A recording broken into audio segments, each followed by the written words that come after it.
ആധുനിക ലോകത്തിലെ ഏറ്റവും വലിയ വിശുദ്ധിയായ ചെറുപുഷ്പം നമ്മളെ പഠിപ്പിക്കുന്ന ഒരു കുറുക്കുവഴിയുണ്ട്. സഹനങ്ങളെ പുണ്യപൂർണതയാക്കുവാനുള്ള ഒരു കുറുക്കുവഴി. അത് മറ്റൊന്നും ആയിരുന്നില്ല, എല്ലാ സഹനങ്ങളും ദൈവസ്നേഹത്തെ പ്രതി സഹിക്കുക, ആത്മാരക്ഷയ്ക്കായി സമർപ്പിക്കുക എന്നതായിരുന്നു അവൾ കണ്ടെത്തിയ കുറുക്കുവഴി.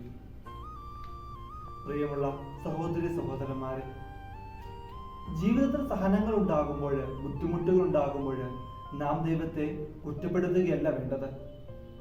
മറിച്ച് ചെറുപുഷ്പത്തെ പോലെ എല്ലാ സഹനങ്ങളിലും വേദനകളിലും ദൈവത്തിന്റെ തിരുഹിതം കണ്ടെത്തുവാനായിട്ട് നാം എല്ലാവർക്കും സാധിക്കണം. വിശുദ്ധ ചെറുപുഷ്പം പറഞ്ഞു വെക്കുന്നത് പോലെ, എന്റെ നല്ല ദൈവം എനിക്ക് തിന്മയായതൊന്നും വരുത്തുവാൻ ഇടവരുത്തത്തില്ല എന്ന വിശ്വാസമാണ് നാം ഓരോരുത്തർക്കും വേണ്ടത്. അതിനായി നല്ല ദൈവം നമ്മെ എല്ലാവരെയും സമൃദ്ധമായി അനുഗ്രഹിക്കട്ടെ.